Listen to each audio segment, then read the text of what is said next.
with.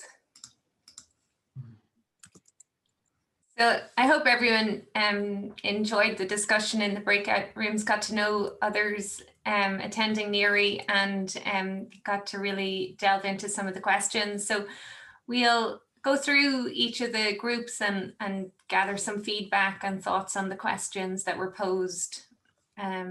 So maybe if I go to group one just first. Okay, I think that might have been me, Cornelia. Would that be right, Katrina? Brilliant. Yeah. Okay, so apologies to my group because I was still typing away when we got thrown back into the main group, so I didn't get a chance to check with them. So if I say anything you disagree with, please hop in and correct me. So our first question was about most human subjects, that one, and what are the advantages and disadvantages of following the practice of confidentiality for participants. So the first question was around why human subjects? Why are they called this? Are they not participants? And the whole idea of calling somebody a subject sets in a hierarchy immediately and colors the ethical perspective, and the fact that the two terms were used within the question, some people found quite confusing. Sorry, I'm not sharing my screen with you. I'm sharing the screen now. If that is that okay, Katrina, or that yes? Yeah, so okay, that's okay. I'm not moving up and down it, am I? I'll move it up and down as you speak or go through the questions. Yeah. Okay, so that took us on to the idea of co-researchers and participants. What is the difference? Some people had the suggestion that instead of co-researchers, or to show that there is some distinction, call them youth researchers, to show that there is a hierarchy, but at the same time, it's not a hierarchy that can be eliminated, because there is always that divide between the role of the researcher and the role of everybody else in research. The constructing of knowledge together seems to be the basis that we understand co-researchers and co-participants in the research. Many expressed the idea that there were limitations in institutional ethics, and that didn't help us as researchers, that it was far too limited. Someone came to it from a very practical point of view, that they were looking at taking the stories from participants and then showing those to them, so that they were part of their story, they owned them, but at the same time, when they were being made public, they didn't have to be identified within them, because they could say, I realize myself within that story, but it's not necessarily me. So that was a kind of interpretive action research going on there.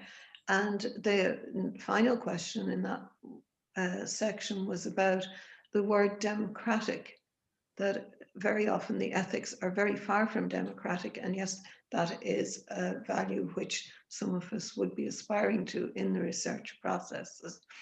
So I suppose we came up with more questions. So ethics also has to deal with testing of validity. Some found that ethical guidelines helped you to get started, because if you didn't have those to get started with, you could spend years going around in circles deciding on permissions and anonymity. And the whole purpose of doing the research is to contribute to knowledge. So the question is, what is the role and the risk to the participants in the creation of that knowledge? So that was what I recall from our discussions on the first question. Hope it was some little bit clear. So I'll hand back to you, Cornelia, and others in the group may. Yeah, well, did you want to go through the other questions, Katrina, and or if any? Okay, right. Yeah. On the second question we got was about ethics and values-based action research and changes in COVID times. So some saw that as a positive, because in the visual images, you were giving immediate impression. So research interviews were happening in people's own surroundings where they were more comfortable. Sometimes these were active backgrounds with children moving in and out, meals getting made, but that was okay. The other side was that some people would just get fed up with this discussion and switch off the camera and leave. So they had the right to leave the research more easily on online interviews than in general ones. It also opened up interview possibilities to include larger groups in the research. So because we're online rather than having to come together at a distance, more people got involved. Online evaluations were very handy and they're more likely to be filled out.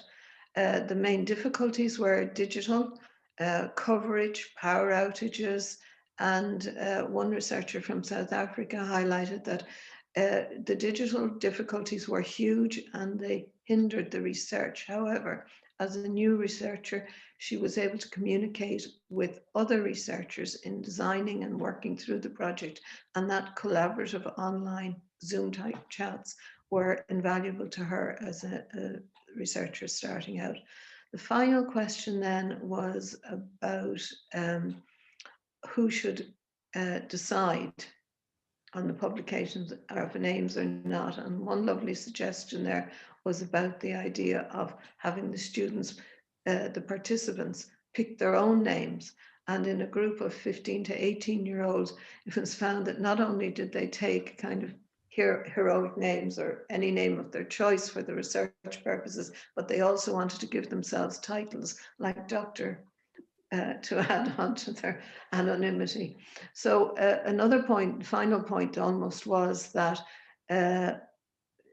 we can start with anonymity, but once trust is built up, then the real ethical stance becomes established and other factors might have to be dealt with. The post-research and the publication are also an issue that we need to take more thought about. And that's where we stopped. So thanks very much to the group. There were 10 in the group and I have a few of their names at the top there. I'll get the rest in a moment. Okay, thanks Cornelia, that's it. Anybody else in the group want to add anything to our question? Colette? No. Colette's doing a thumbs up there. I see. Yeah. Well, then will we move on to great breakout room 2? I'm not sure who wants to. I think Tara is going to feedback from our group. Perfect. Yeah. I am, if that's all right. If that's all right with everybody else. Yeah. Oh yeah, whoever wants to talk is welcome. I ended up scribbling it so I can make sense of it, if that makes sense. So we start, obviously same questions, I think. So the first one, we felt that in the first instance, confidentiality encourages participants to be more open and ensures that we as researchers can tell the stories that otherwise might not be heard. However, we also felt that it sometimes puts us in a difficult position. You know, some of what Mary was talking about earlier, as some of the stories are so unique and strong, why would we keep the identities of the people with these stories under wraps? And there was a good suggestion of perhaps a way around this was using vignettes as a way to anonymize the stories of participants. And a couple of the people in the group have used this. I think it was Heather and there was somebody else who, was it Dervla possibly? I'm sorry if I've got that wrong. And then a final question, does anonymity keep safe or rob participants of their voice, was something we were kind of musing over really as a group. We didn't have a finite answer. And then for the second question, we had quite a lot of people in our group who are kind of in the middle of doing doctoral research, so this was a good question for us. So people found that they'd not had as many participants due to COVID issues or COVID restrictions, and that doing action research online often loses a lot of the personal interaction. So for example, building relationships with participants and co-researchers is more difficult. It's tricky to find the kind of appropriate time and space in which to explain what the role of the researcher is and what the purpose of the action research and the way that it all works. However, the benefits that had been found are that it leads to quite a lot or greater and more perhaps in-depth reflection. So people had quite weighty research journals because they're having to reflect and re-reflect on how to adapt and change. Potentially, people have had to return to ethics committee to get changed approaches through, again, different ways of Skyping or telephone calls. People have found generally that there would have been more engagement from participants and volunteers in the research projects pre-COVID, and that has dropped off because of circumstances, for example, in health and education systems. It's definitely had an impact, and on the sustainability of the research projects moving into beyond the research. And lastly, yes, the vulnerable populations. Initially we felt that all and any research participants are vulnerable as they agree to open themselves up to the research, but perhaps minors or those with disabilities, those with protected characteristics might be more vulnerable. Somebody suggested that vulnerability can very much ebb and flow for any individual depending on their circumstances and the context at the time, and I think that's very true at the moment with COVID.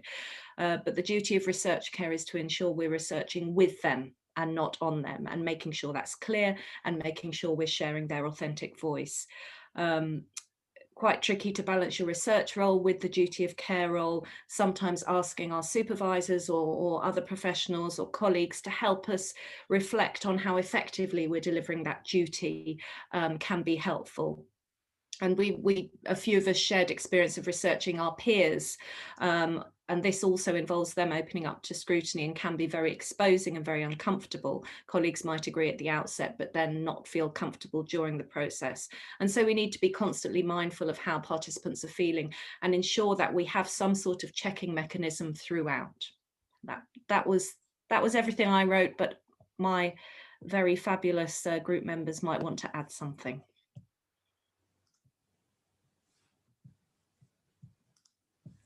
Anyone from group 2 like to add anything more? Or